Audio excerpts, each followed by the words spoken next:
Nós vamos fazer uma oração rápida e vamos compartilhar a palavra nessa noite. Pai, obrigado pela alegria que o Senhor nos dá, Deus, quando a gente se reúne em Teu nome e a gente vê tanta riqueza, Deus, no nosso meio, no sentido de pessoas que expressam o Senhor, riqueza de talentos, riqueza de beleza, riqueza, Senhor, ó Deus, de expressões, riqueza, Deus, de música, riqueza, Senhor, de palavra, riqueza de oração. Senhor, nós somos o povo mais feliz da terra, porque nós temos um Deus que nos enriquece com a sua presença, que nos enriquece com o seu reino. Senhor, obrigado, porque o Senhor tem sido o nosso pastor, e o Senhor tem sido o nosso bom pastor, e tem realmente cuidado de cada um de nós com carinho. Eu te louvo, te agradeço, que essa alegria que o Senhor nos dá quando a gente está junto e percebe tudo isso que o Senhor derrama sobre nós, todas essas bênçãos, essa alegria seja contagiante, seja transbordante, ó Deus, e atinja, Senhor, as pessoas, como o Tiago falou aqui, como Edileus orou aqui nessa noite, as pessoas que estão próximas da gente, porque, Senhor, o mundo está, ó Deus, virado, o mundo, Deus, está entristecido, e nós temos, Deus, a alegria da salvação. Obrigado por isso. Continue abençoando as nossas vidas e compartilhando conosco a Tua palavra em nome de Jesus. Amém. Muito bem, eu queria que você abrisse a sua Bíblia comigo no livro de Efésios, capítulo 4. A palavra hoje à noite, o ensino hoje à noite, vai ser dado em duas partes. A primeira parte por mim, a segunda parte pelo pastor Cleverson. E eu queria então que você abrisse comigo Efésios capítulo 4. Nós vamos ler do versículo 11 ao versículo 16. Efésios capítulo 4, versículo 11 ao 16. Diz assim o texto. É um texto bem conhecido. Já tivemos conferências, congresso abordando esse texto aqui, muitas pregações também. Ele mesmo concedeu uns para apóstolos, outros para profetas, outros para evangelistas, outros para pastores e mestres, com vistas ao aperfeiçoamento dos santos, para o desempenho do seu serviço, para a edificação do corpo de Cristo, até que todos cheguemos à unidade da fé e do pleno conhecimento do Filho de Deus, à perfeita varonilidade, à medida da estatura da plenitude de Cristo, para que não mais sejamos como meninos, agitados de um lado para o outro, e levados ao redor por todo vento de doutrina, pela artimanha dos homens, pela astúcia com que induzem ao erro.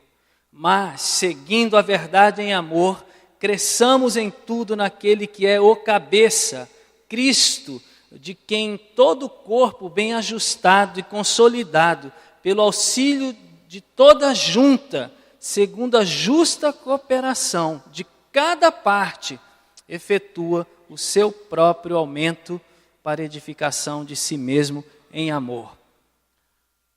Palavras do missionário, pastor, apóstolo, irmão Paulo, para nós, igreja.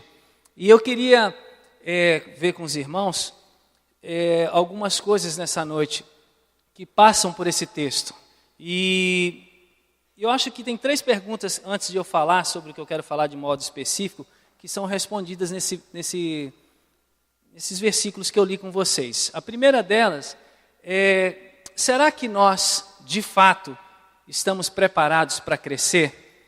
Preparados para crescer é o tema da reflexão de hoje à noite. Mas será que nós já estamos preparados? Estamos nos preparando? Seremos um dia preparados? O apóstolo Paulo diz aqui, falando para a igreja, uma carta escrita para cristãos, para seguidores de Jesus, para membros do corpo de Cristo. Ele diz no versículo 11 e 12 o seguinte: Ele mesmo, Deus, através do seu Espírito, por intermédio daquilo que Cristo fez, concedeu uns para apóstolos, outros profetas, e o texto vai seguindo, evangelistas, pastores e mestres. Paulo não deixa em dúvida de que Deus já nos capacitou. Irmãos, creia nisso. Deus já capacitou a igreja, já concedeu à igreja as ferramentas, as pessoas, os dons e os ministérios que são necessários para que o seu próprio corpo, o corpo de Cristo, ou seja, a igreja dele, nós, membros do corpo de Cristo, cresçamos. Nós já fomos capacitados e continuaremos sendo capacitados. Mas por que eu estou querendo frisar que já somos? Porque já estamos preparados para crescer. Porque há um sofisma, há um engano sobre a mente da gente muitas vezes de que é o seguinte: eu não estou preparado ainda. Muitos de nós nos justificamos em cima disso. Deus tem um chamado, como a gente cantou aqui, para que a gente seja os pés dele caminhando por Foz do Iguaçu, as mãos dele curando e abençoando, os olhos dele procurando pessoas que estão aflitas, a boca dele para proclamar o evangelho, o amor. Mas a gente fica, eu preciso me preparar um pouco mais. Engano, nós já estamos preparados. Nós já estamos extremamente alimentados, bem abastecidos, aptos para servir ao Senhor. Então, a resposta a essa pergunta, será que nós estamos preparados? É, estamos. E vamos continuar sendo. E quanto mais fazemos a vontade de Deus, mais nos preparamos melhor. Não quanto mais conhecemos a vontade de Deus, mas quanto mais fazemos. Segunda pergunta, por que a gente fala tanto de crescimento? Por que a gente espera tanto, deseja tanto crescimento? Esse texto que a gente leu fala, olha o que diz o versículo 13 e 14, que há um objetivo aqui.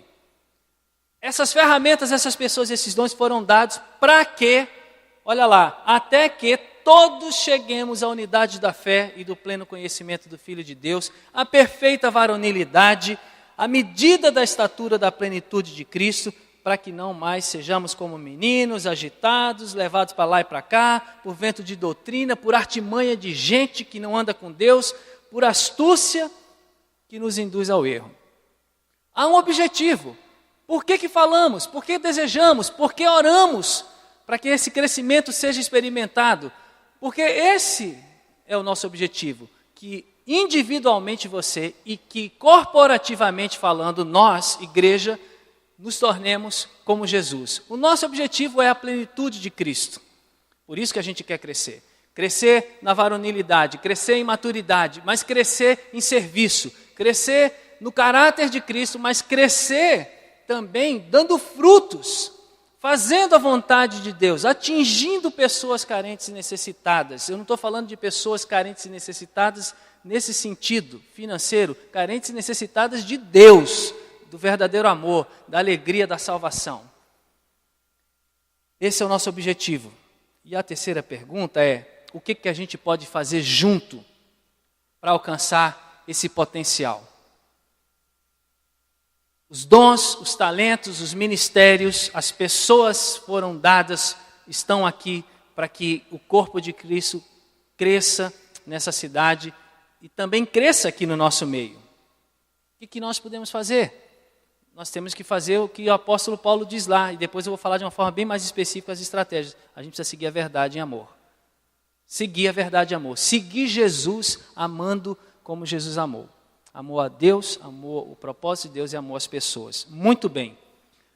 Pensando nisso, orando sobre isso, orando nas tardes, eu tenho orado nas tardes, segundas e quartas-feiras, de 16h15 às 17h15, outro grupo ora das 7 da manhã às 8. Deus tem falado conosco, tem respondido a oração, tem feito coisas maravilhosas. Se você tem tempo, não veio ainda, a gente se vem estar conosco. Mas nesses tempos, orando, o Senhor trouxe um peso ao meu coração, compartilhei com o pastor Clésio, o pastor Jimmy, e depois compartilhamos com a liderança. E, na verdade, o que eu quero colocar para os irmãos é sobre uma... Para onde que eu aponto, Clésio? Para lá, para cá? Qualquer lugar? Tá. Como nós podemos fazer isso? Como que nós podemos seguir a Jesus da forma como Jesus se movimenta e de forma amorosa? Porque Jesus não está aqui parado esperando a gente todo domingo. Eu tirei ali, todo mundo olhou para cá. Mas é porque você vai adiantar, por isso que eu passei na frente. Mas presta atenção numa coisa, Jesus não está parado aqui domingo esperando por mim e por você. Sabe onde é que Jesus está? Onde que Jesus está? Em mim.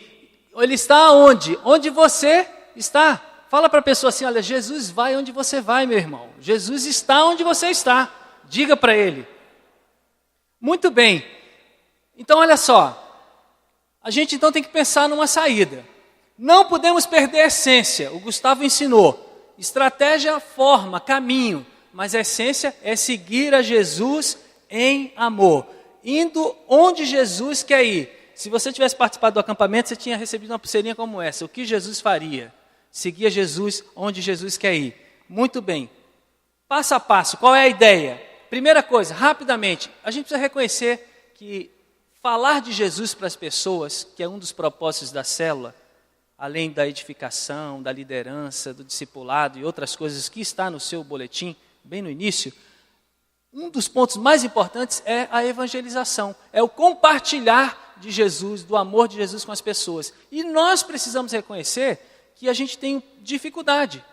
Nós temos dificuldade, por N razões, eu não quero entrar no mérito, porque pessoas foram decepcionadas por causa de pessoas que falavam de Cristo para elas, enfim, porque às vezes as pessoas são tímidas, porque você tem medo de levar um não, porque você às vezes diz assim, eu não sei como é que eu vou fazer isso, enfim, a gente precisa reconhecer que a gente está sendo muito tímido, a gente louva, canta com muita alegria, sem constrangimento algum, a gente compartilha na célula sobre o que Deus falou conosco na meditação, na palavra do pastor, sem problema nenhum, a gente participa de congressos, treinamentos, sem problema nenhum, mas quando a gente fala de vamos compartilhar de Jesus com as pessoas, a gente trava. Algumas pessoas travam, algumas pessoas preferem não tocar nesse ponto. E um dos principais propósitos da igreja e da célula é a evangelização. Então, primeiro ponto, reconhecer que nós somos tímidos. Segundo, se somos tímidos, precisamos criar alguma coisa para mudar isso. Precisamos romper com essa timidez. E aí vem a ideia que Deus foi colocando no nosso coração. Não é uma coisa impositiva, mas é uma coisa de direção do conselho pastoral dessa comunidade, para mim e para você que somos membros deste corpo. Qual é a proposta? É que a gente tenha um encontro da nossa célula normal, comum, eu vou colocar dessa forma, né? Um encontro mais daquilo que nós temos feito, onde nós nos encontramos todos juntos e nós vamos ter o nosso tempo, como nós já temos. Esse encontro não precisa orientar você em nada, porque a gente tem há muito tempo esses encontros. Porém, na semana seguinte, eu vou dar o exemplo da minha célula. Minha célula é uma célula de homens que funciona na quarta-feira à noite, 20 horas. No encontro da minha célula, nós vamos ter um encontro normal. No outra semana, na outra quarta, nós vamos ter um encontro, mas não com todos juntos, mas nós vamos nos encontrar em 2 ou 3, para que a gente possa sair, para que a gente possa ser os pés de Jesus caminhando por Foz do Iguaçu, de uma forma prática, assim como os discípulos fizeram, 2 em 2 ou em 3. Vamos falar um pouquinho mais sobre isso. Como é que vai ser, qual é a ideia desse tempo, do que fazer nesse tempo? Tá aí. Aqui tem alguma sugestão para você. E depois é você, o Espírito Santo e os irmãos da sua célula conversando, orando e praticando isso. Então, o que a gente vai fazer? A gente vai contactar os nossos amigos. Na quarta-feira que você tiver esse encontro com 2 ou 3 pessoas, você vai marcar antes, durante aquela semana, um encontro com algum amigo seu, ou alguma amiga sua.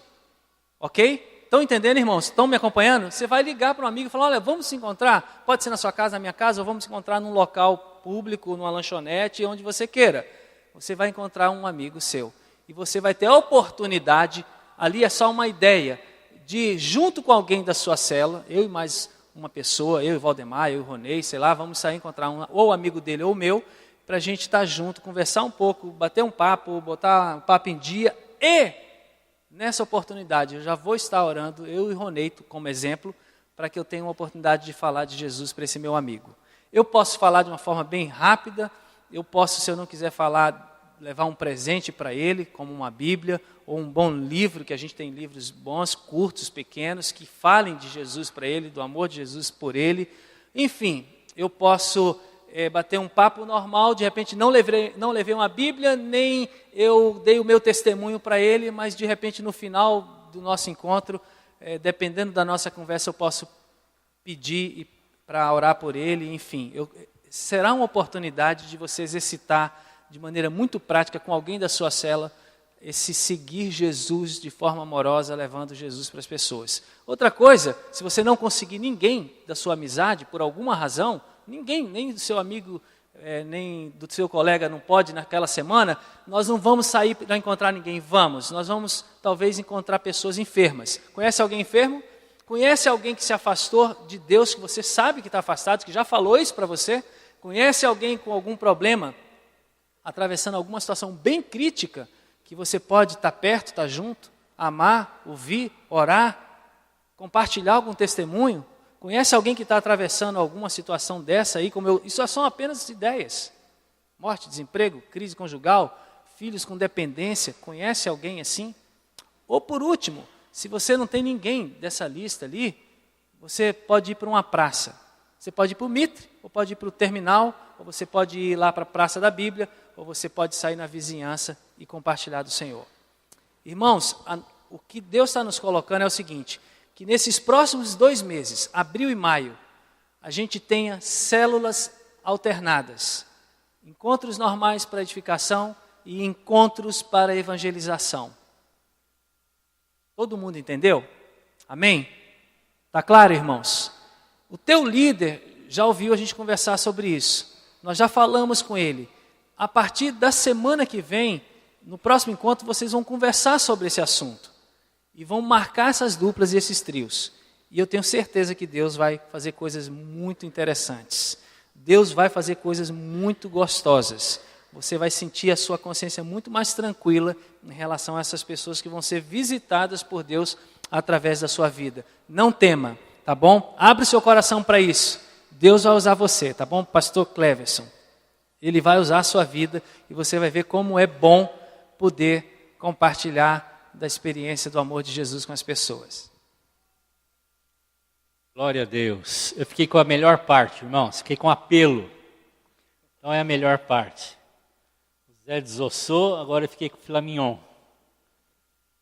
Aliás, eu não vou dar um apelo. Tem 3 apelos na Bíblia para a gente fazer o que acabamos de ouvir nessa noite. 3 apelos. 3 gritos. Por favor, nos ajude.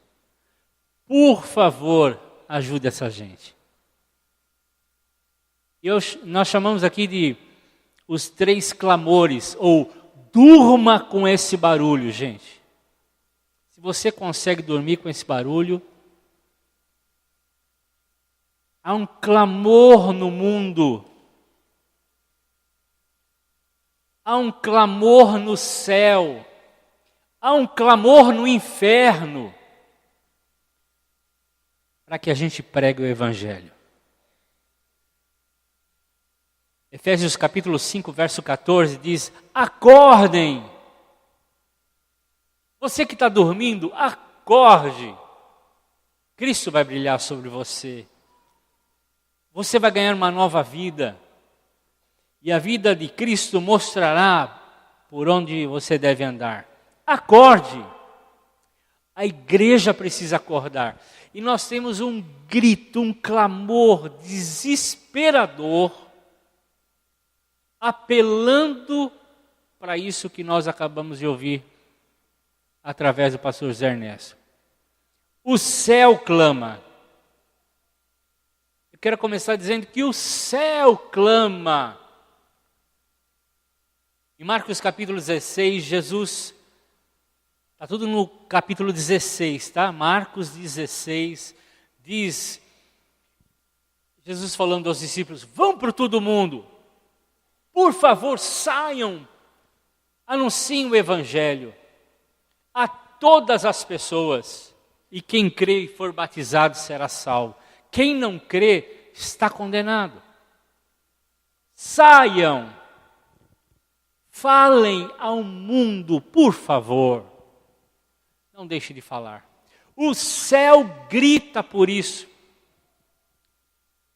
livro de Hebreus, capítulo 11, fala de uma relação enorme de pessoas, e no capítulo 12, verso 1, diz que essa grande nuvem de testemunha grita para a gente aqui: por favor, evangelizem. Por que o céu clama? Porque Deus não quer que ninguém pereça, morra. 2 de Pedro, capítulo 3, verso de 8 a 9, diz lá que para o Senhor 1000 anos é como um dia, e um dia é como 1000 anos, e o Senhor não demora em fazer o que Ele prometeu. Ele vai vir, Ele vai buscar os seus, e aqueles que ainda não entregaram a vida a Jesus vão ser condenados. E Ele diz assim: Ele tem paciência até que todos se arrependam. O céu grita: por favor, anunciem essa mensagem, que Jesus morreu pelos pecados e ressuscitou. Anunciem! E o céu clama porque Deus não quer que ninguém se perca. O céu clama porque Cristo comprou com o seu precioso sangue na cruz do Calvário pessoas de tribos, povos e raças, como dizem lá em Apocalipse capítulo 5, verso 9 em diante. Cristo comprou na cruz do Calvário gente de toda tribo, língua, povo, nação e raça. Por isso, o céu clama. Ele clama por causa do sangue precioso de Jesus. Então, se o céu clama, quem consegue dormir com esse barulho? Você consegue dormir com esse barulho? O céu clamando para que você saia, para que você evangelize, para que você compartilhe do amor do Senhor, da obra de Jesus. O céu clama, mas não só o céu, o inferno clama. E nós encontramos o céu clamando, em Marcos 16, em Lucas 16, Jesus conta uma história de um homem rico e Lázaro. Lázaro era um homem cheio de feridas, cheio de dores, mas era fiel ao Senhor e era colocado na porta da casa do rico, que não temia o Senhor e nem reconhecia o Senhor nos seus caminhos, nem que dele vinha a sua riqueza. Mas um dia esse enfermo morre e ele é recebido nos céus, na figura do pai Abraão, que é a figura de Deus. E lá há uma grande festa, mas aí também, num dado momento, o rico morre. Ele morre sem Deus. Ele não morre porque é rico, ele não vai para o inferno porque é rico, mas ele morre rico sem Deus. E aí ele vai para o inferno, diz a Bíblia, e lá é cheia de dores. No verso 27 diz assim: por favor, ele parece que enxerga do outro lado o céu e vê o pobre sendo acolhido, há uma grande festa e ele sendo atormentado no inferno. Ele diz: por favor, mande alguém falar para os meus irmãos. Eu tenho 5 irmãos ainda que não conhecem essa verdade. Alguém precisa falar para eles. Alguém precisa anunciar a eles a salvação. E o inferno clama, porque é um lugar indescritivelmente horrível. Ninguém merece ir para o inferno. Aliás, a Bíblia diz que todos nós merecemos o inferno. Mas nós recebemos a salvação gratuita através da obra de Jesus, que nos garantiu o pagamento de todo o pecado. Então as pessoas estão indo para o inferno, porque não conhecem essa mensagem. E o inferno clama, e clama porque é horrível o inferno. Não há como descrever o inferno. Tem muito livro dizendo que pessoas foram para o inferno e descrevem como é o inferno. Eu não quero ler esses livros. Eu quero ver que a Bíblia fala sobre o inferno. E ela fala que é um pior de todos os pesadelos. Talvez nenhum filme ainda foi feito que poderia descrever o inferno. Nenhum crime de sangue poderia ser tão horrendo comparado ao inferno.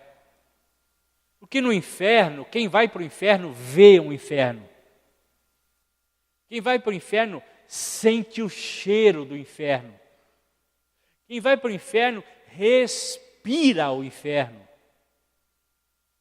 Quem vai para o inferno, ouve o inferno. Quem vai para o inferno, sente todos os sentidos no inferno. Deve ser horrível. Deve ser um cheiro horrível. E o rico está lá clamando: quem vai pregar aos meus 5 irmãos que ficaram? E a Bíblia descreve que é um lugar de choro, de muito lamento, de muito ranger de dentes, de muitas trevas, de muitas chamas, de muitos tormentos, de muitos castigos. O estudo vai estar lá na página da comunidade com todos os textos que você pode explorar. E o inferno clama, porque o inferno é para sempre. O inferno não é uma passagem, o inferno é eterno. Jesus diz que as pessoas serão jogadas no fogo eterno e separados eternamente de Deus. O inferno é horrendo, é insuportável e dura para sempre. Então o inferno clama. Quem pode dormir com esse barulho?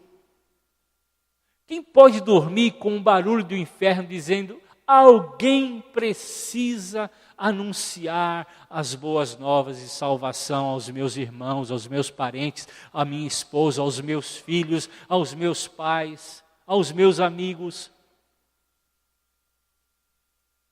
E também a terra clama, a terra grita. Em Atos 16, Paulo teve uma visão. O Espírito Santo de Deus não deixou ele ir para alguns lugares. Se em Marcos 16 encontramos o céu clamando, Lucas 16 encontramos o inferno clamando, em Atos 16 encontramos o homem, a terra clamando. Paulo teve experiências que o Espírito Santo de Deus não permitiu que ele entrasse em certos lugares. E numa noite ele teve uma visão de um homem da Macedônia que apareceu em pé e diz: venha nos ajudar, por favor, nos ajude. A terra está clamando, o mundo clama porque ele é imenso e poucos os trabalhadores. Jesus disse isso em Mateus 9. A seara, a colheita é muito grande e tem pouca gente trabalhando. Só para ver a realidade indígena no Brasil, nós temos 218 tribos, ou agora mais um pouco, mas 220 tribos, com uma população de 350 mil, mais ou menos um pouco mais do que Foz do Iguaçu, de população indígena. Temos 33 ou mais, agora deve ter 37, 38, população isolada, sem ninguém para compartilhar do Evangelho. Tem 50 tribos sem pesquisa nenhuma, sem uma sequer maneira de se chegar a eles. Tribos que têm a sua existência duvidosa, se existem ou não, alguém ainda não sabe, 48 tribos. Só 110 dessas todas foram alcançadas. 110.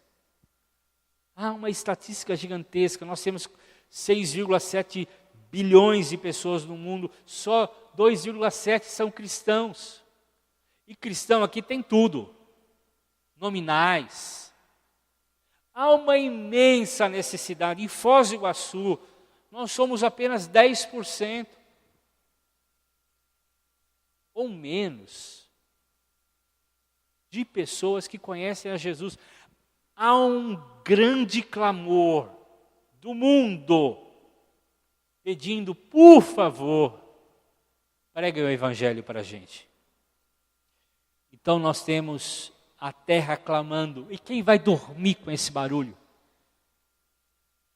Talvez você está se incomodando com o barulho do seu vizinho, mas ele precisa ouvir de Jesus. Talvez o salto alto da sua vizinha que sapateia as crianças no apartamento de cima, mas eles precisam de Jesus. Quem pode dormir com esse barulho? O céu, o inferno e a terra clamam. por favor, venha nos ajudar. Isaías 6:8, quando Deus se depara com Isaías, um jovenzinho, e ele diz assim, Deus fala para ele, quem eu vou enviar? Quem vai ser o meu mensageiro? Quem vai pregar para esse pessoal? Quem vai falar de mim para eles? Isaías responde, eu estou aqui, envia-me a mim. Eu estou aqui. Eu ouvi o clamor do céu. Eu ouvi um clamor do inferno. Eu ouvi um clamor da terra. Eu não quero fazer apelo, mas eu acho que o inferno, o céu, o inferno e a terra estão clamando, estão apelando para a gente hoje. Essa é uma ideia, um projeto que a gente pode aplicar. Mas se não existir um coração completamente entregue, de insônia por causa do barulho do céu, do inferno e da terra, nós não sairemos do nosso sofá. Abra os seus ouvidos. Diga, eu quero ouvir, Senhor. Eu quero pregar a tua palavra, o teu evangelho. Eu não sei nem como. E a Bíblia diz, você não precisa saber mesmo, muita coisa não, vá. Eu vou falar através de você. Eu vou ser sua mão, sua boca, o seu pé. Vai lá. E diz assim, Jesus te ama, Ele morreu por você e pronto. Deixa o Espírito Santo convencer a pessoa, e é Ele que vai convencer. E a pessoa um dia vai falar assim, nossa, você pregou tanto para mim. Eu falei, eu preguei para você? Pregou. Você falou tanta coisa para mim, eu não falei nada. Você vai ouvir isso da boca de alguém. Vá, saia, ouça o clamor. Vá às ruas, ouça o grito da alma das pessoas. Fala para mim deste amor. Fala para mim de Jesus. Abra os seus ouvidos e veja e ouça o que Deus está falando para vocês, está dizendo, saia, você é povo eleito, sacerdócio real, você é o povo chamado para pregar, você é escolhido para pregar. Se a gente abrir um pouco mais o nosso ouvido, vamos ver um inferno clamando, chorando, desesperadamente, alguém precisa ir falar por meus amigos, parentes, familiares. Alguém precisa ir. Eles não podem vir para esse lugar. Eles não podem passar o que eu estou passando. Eles precisam ver, crer numa mensagem que eu não ouvi. Abre seus olhos, seus ouvidos. Abre seus olhos espirituais para enxergar também as pessoas necessitadas. Amém, queridos?